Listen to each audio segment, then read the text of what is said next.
We are back, and I could not be more excited than we are right now. I just updated our best ball rankings over on flogfantasy.com, and I'm going to be going through our top 24 wide receivers now. Keep in mind, I'm recording this April 30th, so things will change. We are going to have to make a ton of tweaks. The NFL draft just happened. This is an instant reaction, but we are going to hopefully come up with some better conclusions as we talk through this video. Now, as we stand here, wide receiver 1, I am going to have CeeDee Lamb. With Lamb, there's not too much to discuss. Going into his age 25 season, this should still be his peak. If not historically, we've seen wide receivers continue to improve until they get to 26. I'm not necessarily expecting CeeDee Lamb to have a significantly better season than what he just did because, I mean, he was phenomenal. 23 points per game. 7.5 receptions per game, 10.5 targets per game, over 100 receiving yards per game as a 24-year-old wide receiver last season. Now, you look at the Dallas Cowboys situation this year, what's changed? Well, really nothing. Their wide receiver core, you have nobody playing alongside CeeDee Lamb, just like last season. You have no viable running backs in Dallas. Dak Prescott's still there for the time being. So, yeah, I think CeeDee Lamb has to be your wide receiver 1 based off what we saw last year. If you go over to the RotoViz screener and get an idea what the range of outcomes is, if you're looking at all 24-year-old wide receivers since the year 2000, I mean, the next year you had Julio Jones scoring 20 points per game. Larry Fitzgerald, 19.5. A.J. Green, 19. Odell, 18.5. Brandon Marshall, 18.5. Des Bryant, 18.5.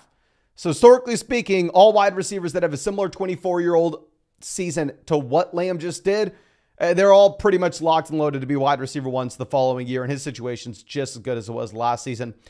Now, let's go over to our next guy. I am going to be putting Tyreek Hill here too. Now, if I am looking at Mr. Tyreek, this is a wide receiver that's obviously going to be a lot older than the rest of the players that are in this top tier.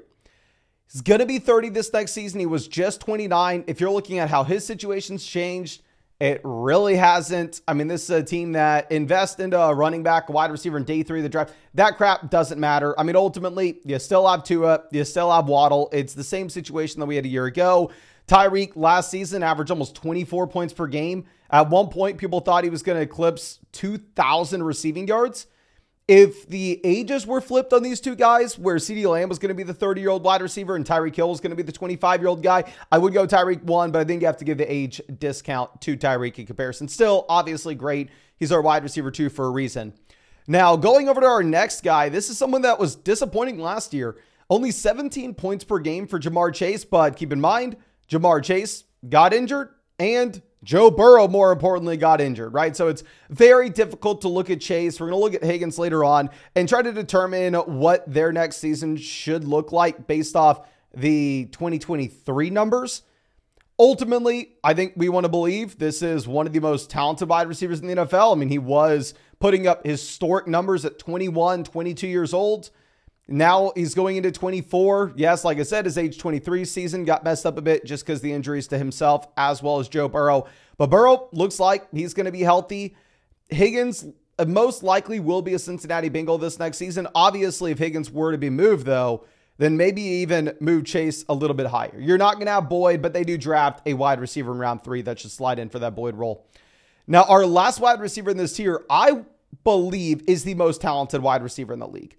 I think that Justin Jefferson, in the long term, from like a dynasty fantasy football perspective, he'd be my number 1 guy. But if we're just looking at this season, the issue that you're going to have with Jefferson is this a wide receiver that obviously loses Kirk Cousins. So when you're looking at the combination of J.J. McCarthy and a rookie quarterback that is a little polarizing, where it's not like he's Caleb Williams, right? Caleb Williams comes over to Minnesota. I'm freaking pumped. I think we're all pretty much on board saying Caleb Williams, more likely than not, will be a good NFL QB. It's more split with J.J. McCarthy. Obviously, you have people that love McCarthy, you have people that hate McCarthy. I find myself in the middle. I don't know what to expect. I think there's a wide range of outcomes. I think McCarthy's stepping into a phenomenal situation. But if you're looking at Jefferson, there's uncertainty with his quarterback play. He has target competition in Jordan Addison and maybe TJ Hawkinson if TJ Hawkinson can get healthy. So I'm going to be putting a discount on him. Keep in mind, this is a wide receiver that at 24 years old, just averaged 18.5 points per game, averaged almost 100 receiving yards per game in a season where Jefferson got hurt and Kirk Cousins got hurt as well. So the numbers look great. It's just a tough situation going into this next year. Now we're going to drop down a tier. I'm going to have Amon-Ra St. Brown by himself in this tier. I think maybe you can make an argument to move him up. St. Brown's a wide receiver that averaged 20 points per game this past season at 24 years old. I think Amon-Ra St. Brown's going to be a wide receiver that if it wasn't a best ball perspective and instead it was just a full PPR league where, yes, dominating with target volume, where you're averaging over 10 targets per game, racking up a ton of receptions at a high clip, maybe that's going to be something we prioritize rather than the big playability from Jamar Chase, Justin Jefferson, Tyreek Hill, or CeeDee Lamb. I just think particularly when we're making these rankings for underdog best ball drafts, and that's what everybody's drafting right now, nobody's drafting their regular home league, I think I'm going to be giving a slight discount to St. Brown because he's going to be fueled off of that target share, and it's a half PPR format on Underdog in comparison to a full PPR league. And of course, if for whatever reason you're not already drafting on Underdog, we are drafting every single night in the live stream, ladies and gentlemen. Yes, we're running it back this season. And if you want to hop in drafts with us, I mean, we'll be live every single night at 9 p.m. Eastern. And yeah, they're best ball drafts and no time commitment at all during the year. So I'm able to draft hundreds of teams every offseason. And if you use code FLOCK, you're going to get hooked up with a 100% deposit match, our best ball and dynasty fantasy football rankings. Will get access to flockfantasy.com. And last but not least, ladies and gentlemen, you are going to be getting hooked up with a NBA special pick'em for the playoffs. Something similar to like Nikola Jokic, more than less than half a point. It just depends on the day that you sign up, the special promo that you are going to be getting there. But yeah, code FLOG available in pretty much every state. You can see the graphic here. But let's move over to our next tier. We're going to be leading this off with Puka Nacua now. Obviously, I did not draft Puka last year. Oh my gosh. I wish I draft Puka. I wish I was smart enough. Sadly, I'm an idiot. Now, if we would have drafted Puka, we could have won a considerable amount of money on Underdog. It is what it is. We're moving on to this season. And if we're looking at Puka, he just dominated, broke rookie records across the board. If you were looking at all his totals, say rookie wide receiver that averaged 90 receiving yards per game. He averaged 18 points per game.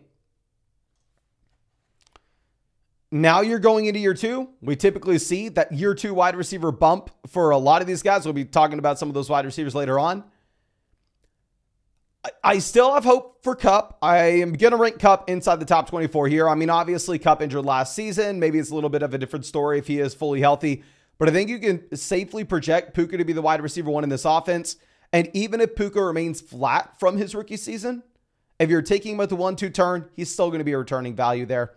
And then we will go with A.J. Brown as our next guy in this tier. I mean, with A.J. Brown, great example of someone that you're really excited about from a best ball perspective, right? I mean, this is a wide receiver that's going to give you that big playability, yes, touchdown upside. If we're looking at what he did at 26 years old, averaging 90 receiving yards per game, very similar to Puka, averaging about 18 points per game. And if we're looking to the road of his screener to get comps for the following season, you had Demaryius Thomas going into his age 27 season, bumping up to 21 points per game. You had Chad Johnson at 18, AJ Green at 17. You had some guys that were maybe a little disappointing. Odell fell off. Golden Tate fell off. Calvin Ridley fell off. But nonetheless, I think you can project out A.J. Brown to be a low end wide receiver one, maybe a mid wide receiver one, but we kind of know who he is at this point. I think maybe you have a little bit of a higher ceiling with Puka, who obviously was just as good last year and significantly younger. Now, let's go over to our next guy, and this is going to be Garrett Wilson. Now, if you look at the numbers for Garrett Wilson this past season, they're very uninspiring, right? We're not going to be super excited to see Wilson's 2023 and try to carry that over to 2024. But there's going to be a big difference between his 2023 and his 2024. And no, that's not Malachi Corley coming over. Who gives a damn? What it is it is you going from arguably the worst starting quarterback in the NFL in Zach Wilson to someone that's a Hall of Fame player. God knows how good he is now, but someone's going to be a lot better than Garrett Wilson in Aaron Rodgers, right? So, I mean, I'm going to give him the benefit of the doubt. If you look at his target share, he has been commanding a ton of volume. I mean, his age 23 season looks similar through history to someone like Stephon Diggs, someone like Andre Johnson, someone like Allen Robinson, and someone like Christian Kirk as well. Now, moving over to our next guy, this is where things get very difficult. Honestly, I would say even after the Puka A.J. Brown tier, it's just so damn tough to rank these guys. I initially put Devontae Adams up here, but Diving into historical data based off ages and what happened this past season, we had to move Adams down a considerable amount. So instead, I'm surprised to find myself putting Drake London here. Now, London was 22 years old this past season. If you look at London through the road of his screener, he comps to guys like Godwin back in 2018, DK Metcalf 2019, Deshaun Jackson 2008, Stephon Diggs 2015, Andre Johnson 2003, Christian Kirk 2018, Torrey Smith 2011, Darius Slayton 2019. Now, a big thing that I want to be pointing out here is London was going through and comping to guys that were already out of a range of outcomes with a median projection of about 15 points per game the following season at 23 years old. So if the median projection was already about 23 points per game for Drake London, then all of a sudden you're juicing his offense from a team that was bottom 5 in passing volume over the past 2 years to a team that presumably is top 10 in the NFL in just raw passing yards, raw passing attempts, raw passing touchdowns. Then all of a sudden, I mean, this is a wide receiver that is completely off the radar over the past 2 seasons to everybody's favorite breakout candidate this year. So I honestly thought that the round 2 ADP of Drake London on Underdog was going to be something that I ended up fading and saying he was maybe a little bit overpriced. But based off just the base level research that we have done so far, and obviously everything that we've covered on the Dynasty channel all off season now, I do think that it's a very fair price point for Drake London. And we're going to have Marvin Harrison Jr. right next to him as well. I don't know if we're going to put, I don't know where we're going to put Harrison along these lines, because this is a wide receiver that will be the most expensive rookie wide receiver we've ever seen. I mean, this entire rookie class, I talked about this before the NFL draft. We'll update you in a couple months, but I mean, we did the historical research. While this looks to be a phenomenal rookie wide receiver class, it's also the most expensive a rookie wide receiver class has ever been in fantasy football by a wide margin. And that data is going back to 2014. That's really the only time we can get relevant, accurate data regarding that and ADPs. So yeah, over the past decade, it's the most expensive rookie wide receiver class we've ever seen. Here's only the most expensive rookie wide receiver we've ever seen. But with all that being said, he's stepping into an offense that he should be able to dominate target volume day one. I mean, it's not going to be a surprise at all if he comes out the first month of the season, he's commanding over 20% of his team's target share. Kyler Murray should be healthy this next year, should be an above average offense as well. He is a phenomenal prospect. There's a reason why people are so excited about him. So obviously it's very difficult to rank a rookie wide receiver in this range. I would say if you are looking at this tier of guys, I am fine with them going round 2, but for the love of God, don't be taking these wide receivers like Harrison. I mean, in the live stream I did 2 nights ago, we saw Harrison go over Jahmyr Gibbs in a draft. Do not be taking this tier wide receivers over Jahmyr Gibbs. Do not be taking this tier wide receivers over Saquon Barkley, over Jonathan Taylor. But it's such a flat tier. I mean, if you want to take him round 2, you do you. Brandon Ayuk will be our next guy in some order in this list. I mean, Ayuk, you're looking at a wide receiver that was 25 last year. His age 25 seasons comp to like Tyreek Hill 2019, Calvin Ridley 2019, Eric Decker 2012, Cooper Kupp 2018, Amari 2019, Miles Austin 2009. If you're looking at the median expected output that you're going to have for Ayuk, he's hovering about like 15 points per game this next season.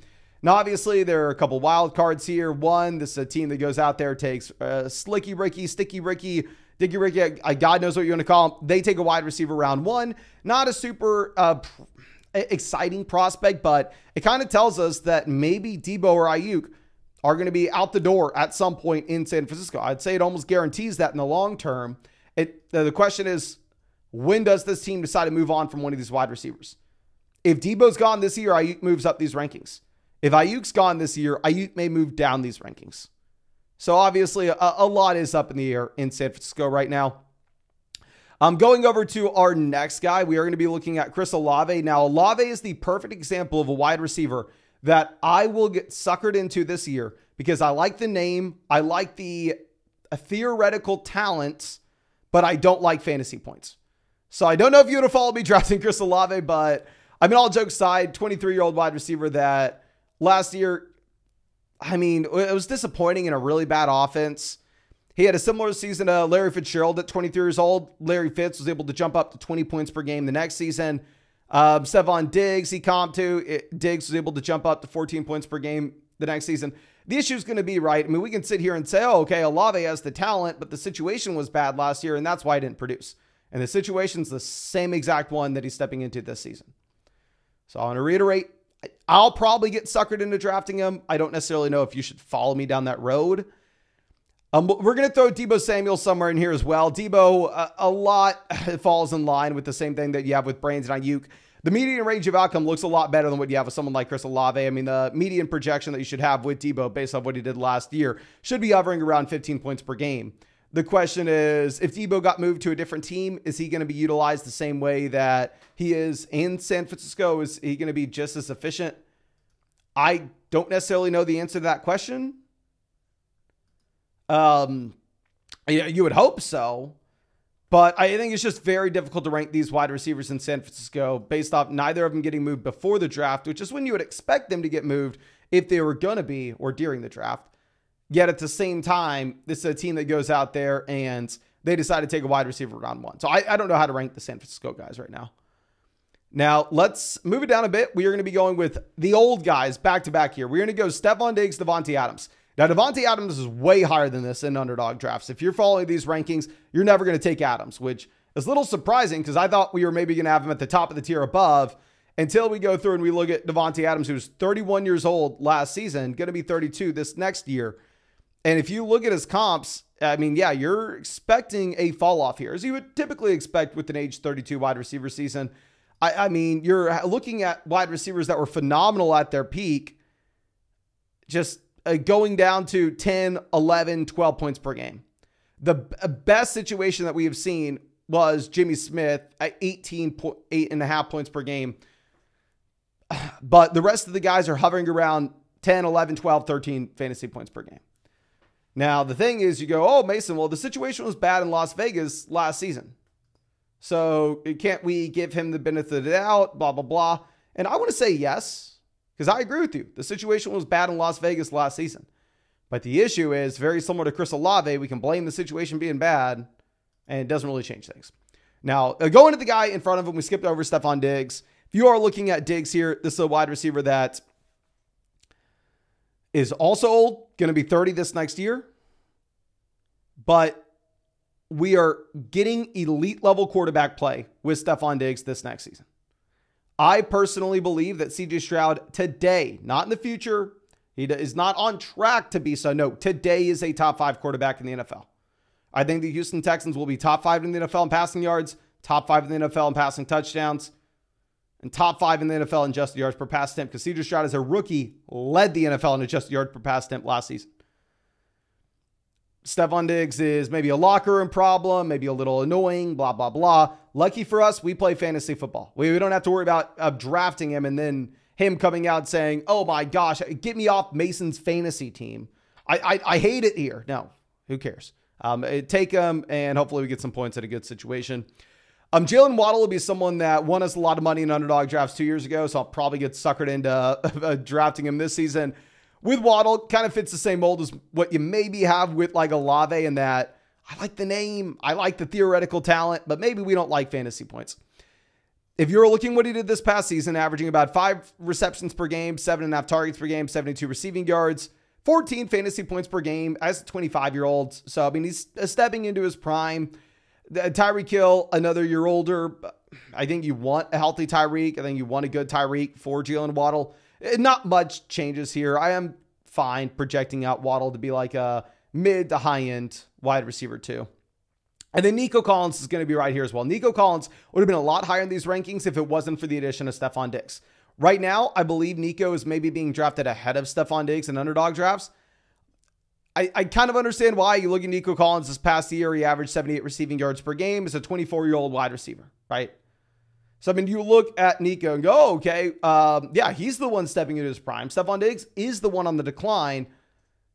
Give me the younger ascending asset, which is completely fair. And honestly, probably that's what smart people are going to do. I'm just looking at it going, okay, with Nico Collins, we have a 3-year sample of his career. He was good in one of those seasons, and that was a year where I believe that the weapons in Houston were maybe a little lackluster last season overall. And I think CJ Stroud is just a top 5 quarterback in the NFL. And I think CJ Stroud went out there and he absolutely dominated and made Nico Collins look a little bit better than he maybe actually is. Made Tank Dell look a little bit better than he actually is. I'm not saying those are bad wide receivers. I just don't necessarily know if they are the cream of the crop, how a lot of people view them. I think maybe CJ Stroud is a good enough quarterback to elevate the wide receivers on his roster. Stephon Diggs, we have a large sample of him dominating with Cousins and with Josh Allen. So with Nico, we're operating with the 1-year sample. Diggs, we're operating with the career sample. I know Diggs fell off the second half of the last year, but I think a lot of that had to do with the offensive coordinator. I think a lot of that was a big reason why this man wanted out. But yeah, if you wanted to rank Nico over him, I'm completely fine with it. DJ Moore will be our next guy. DJ Moore is a very interesting wide receiver to look at. If you look at the expected range of outcomes here, I mean, this is someone that the median projections about like 15.5 points per game going into his age 27 season. I mean, obviously, it seems like we've been talking about this man forever now, but ultimately, I mean, it's because he was good right away. He's a very young rookie wide receiver as well. He's been a fantasy darling for years now, which he should be. I don't want to act like that shouldn't be the case. And his situation should be better this next season. Y'all know I am not a Justin Fields fan. I think that Justin Fields is a bad quarterback. Bears fans have hated me for it, but I have good news for Bears fans. You can like me now because I think Caleb Williams is a phenomenal quarterback. I think Caleb Williams is going to be very good. Obviously, could be bad, but for how it looks right now, I think he'll be a good quarterback. So you're going to have a better passing offense than what Chicago's seen pretty much over the past decade. DJ Moore dominated last year as the wide receiver 1. So I understand why people are going to be a lot more excited about him than maybe this ranking indicates. Keep in mind, all these guys are pretty much in one big tier. But if I'm looking at what we have with DJ Moore, while the offense should be a lot better, you also add in Keenan Allen and you add in Rome.